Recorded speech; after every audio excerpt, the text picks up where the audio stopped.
بسم اللہ الرحمن الرحیم الحمد للہ رب العالمین والصلاة والسلام علی رسولہ الکریم وعلی آلہ الطیبین الطاہرین المعصومین المظلومین اما بعد۔ احکام قرآن کے سلسلے میں آپ کے سامنے گفتگو ہو رہی ہے، اور اس احکام قرآن کے سلسلے کے ساتھ ساتھ احکام طہارت قرآن کے عنوان سے جو میں نے کہا 3 اعتبار سے گفتگو ہوگی، اس کی تیسری گفتگو شروع ہو گئی ہے۔ جو میں نے کل یہ مسئلہ اس سے پہلے والے جلسے میں بیان کیا تھا، اس کو پھر سے دوہرا دیتے ہیں کہ قرآن کریم کے الفاظ اور ورق کو نجس کرنا حرام ہے، یہاں تک کہ بنابر احتیاط واجب اگر بے احترامی اور توہین کا سبب نہ ہو تب بھی حرام ہے، اور اگر نجس ہو جائے تو فوراً اسے پاک کرے، حتیٰ کہ بنابر احتیاط واجب اگر بے حرمتی اور توہین نہ ہو تب بھی پاک کرے۔ یہ مسئلہ تمام ہو گیا۔ اب اس کے بعد کا جو مسئلہ ہے وہ یہ ہے کہ اگر قرآن کو ایسے عین نجس پر رکھنا جس کی نمی سرایت کرنے والی نہ ہو، جیسے سوکھا خون یا مردار کا خشک چمڑا،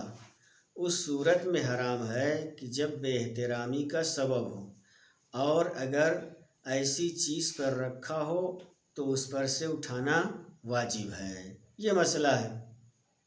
کہ قرآن کریم کو عین نجس پر رکھنا، کوئی بھی کسی بھی قسم کی عین نجس ہو، جیسے مثال دیا تھا کہ خشک چمڑا ہے مردار کا، وہ عین نجس ہے، یا سوکھا خون ہے، اس پر قرآن رکھنا جبکہ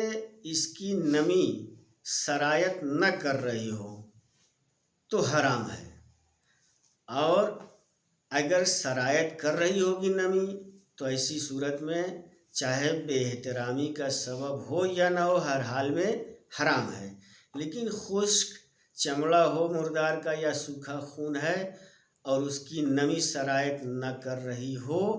تو جب بے احترامی کا سبب ہو تو ایسی صورت میں حرام ہے۔ یعنی اس مسئلے میں اور اس مسئلے میں فرق یہ ہے سرایت کرنے اور نہ کرنے میں،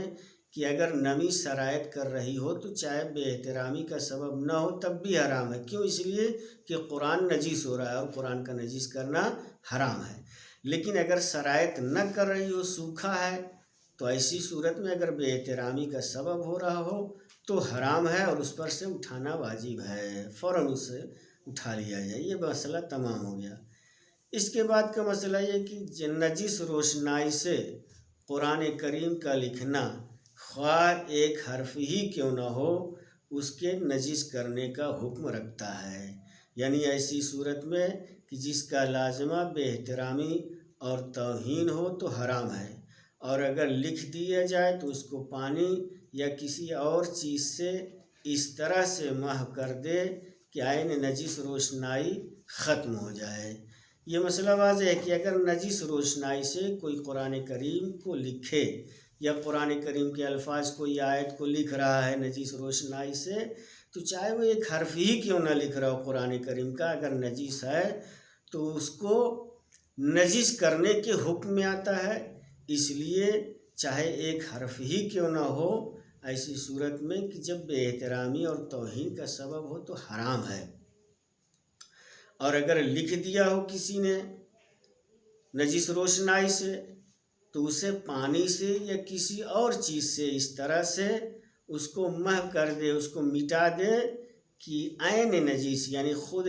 نجس روشنائی ختم ہو جائے۔ یہ اس کا ایک علاج ہے کہ اگر کسی نے نجس روشنائی سے لکھ دیا ہے، بعد میں متوجہ ہو رہا ہے، تو اب اس کا پاک کرنا واجب ہو جاتا ہے، یعنی اس کو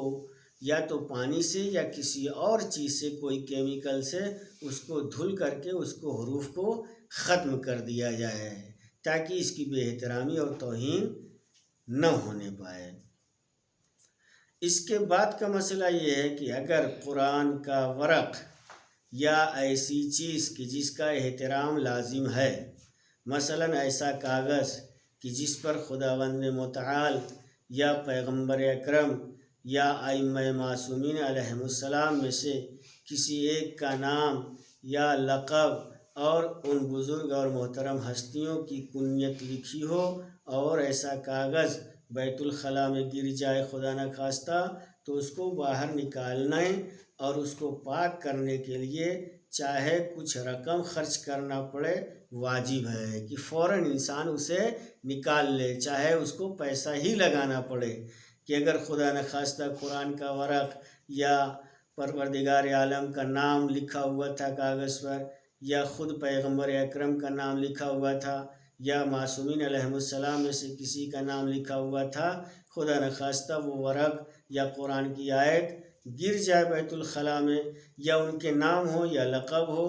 یا ان کی کنیت لکھی ہو، اگر گر جائے تو اس کو فوراً نکالا جائے، نکال کر کے اس کو پاک کرے، چاہے اس کے نکالنے میں پیسہ ہی کیوں نہ خرچ ہو۔ اور اگر ان کا باہر نکالنا ممکن نہ ہو تو اس بیت الخلاء میں نہیں جانا چاہیے، یعنی جانا جائز نہیں ہے یہاں تک کہ یقین ہو جائے کہ وہ ورق بوسیدہ ہو گیا ہے، لیکن دوسروں کو بتانا واجب نہیں ہے۔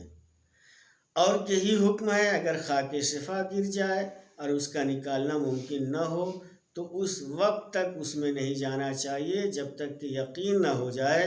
کہ وہ کلی طور پر گھل کر ختم نہ ہو گئی ہو۔ اس مسئلے میں 3 طریقے سے گفتگو ہوئی ہے، یعنی 3 چیزوں کا بیان ہے اس میں۔ پہلا یہ کہ قرآن کریم کا ورق یا ایسی چیز جس کا احترام لازم ہے، مثال دیا ہے ایسا کاغذ کہ جس پر پروردگار عالم کا نام لکھا ہو،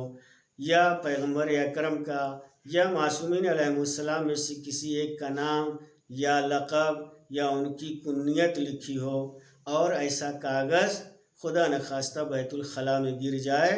اور اس کو باہر نکالنے کے لیے اور پاک کرنے کے لیے اگر انسان خود کر سکتا ہے تو خود کرے، واجب ہے۔ اور اگر کچھ خرچ ہو رہا ہو، پیسہ کوڑی کچھ بھی مال و دولت خرچ ہو رہا ہے ایسا کرنے کے لیے، تو وہ خرچ کر کے فوراً ایسا کام کرے کہ اس کو نکال لے بیت الخلاء سے اور اس کو فوراً پاک کرے۔ یہ تھا ایسی صورت میں کہ اگر انسان اسے نکال سکتا ہے، لیکن ایسا بھی ہو سکتا ہے کہ اس کو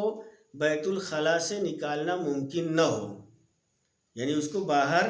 نہیں نکالا جا سکتا ہے، تو ایسی صورت میں اس کو بیت الخلاء میں نہیں جانا چاہیے، اس میں جانا جائز نہیں ہے اس کے لیے۔ ایسی صورت میں جب ایسا ورق گر گیا ہو، ایسا کاغذ گر گیا ہو بیت الخلاء میں جس میں یہ چیزیں لکھی ہوئی ہوں، تو ایسی صورت میں اس کے لیے جانا جائز نہیں ہے یہاں تک کہ اسے یقین ہو جائے کہ یہ ختم ہو گیا ہے اور یہ بوسیدہ ہو گیا ہے۔ ہاں، لیکن دوسروں کو بتانا واجب نہیں ہے۔ جو جان رہا ہے، جس سے گرا ہے یا جس نے دیکھ لیا ہے کہ گر گیا ہے، اس کے لیے جانا جائز نہیں ہے، لیکن دوسروں کو اس پر بتانا واجب نہیں ہے کہ تم بیت الخلاء میں نہ جاؤ، اس لیے کہ اس میں ایسا کاغذ گر گیا ہے جس پر خود قرآن کی آیت ہے یا پیغمبر کا نام ہے یا خدا کا نام ہے یا ائمہ معصومین علیہ السلام کا نام یا لقب یا کنیت ہے، وہ گر گیا ہے، تم اس میں نہ جاؤ، یہ بتانا واجب نہیں ہے۔ خود اس پر واجب ہے کہ وہ نہ جائے۔ اگر نکالنا ممکن ہے تو نکالے، چاہے پیسہ ہی خرچ کرنا پڑے، اور اگر نکالنا ممکن نہ ہو تو اس کو چھوڑ دینا چاہیے، ایسے بیت الخلاء میں نہیں جانا چاہیے۔ اور یہی حکم ہے اگر خاک شفا گر جائے، خدا نخواستہ مثلاً جیب میں رکھے تھے یا ہاتھ میں لیا تھا، کسی بھی اعتبار سے خاک شفا خدا نخواستہ بیت الخلاء میں گر جائے اور اس کا نکالنا ممکن نہ ہو تو اس میں اس وقت تک نہیں جانا چاہیے جب تک کہ اسے یقین نہیں ہو جائے کہ اب یہ خاک شفا گھل کر کے اس میں ختم ہو گئی ہو۔ لیکن اگر اس کا نکالنا ممکن ہے تو اسی طریقے سے جو پہلے ہم نے بیان کیا کہ اس کو نکالنا واجب ہے فوراً، چاہے اس کے لیے وہ پیسہ ہی کیوں نہ خرچ کرنا پڑے، خود نکالے یا کسی سے نکلوائے، چاہے پیسہ لگ جائے۔ اگر نہیں نکالنا ممکن ہے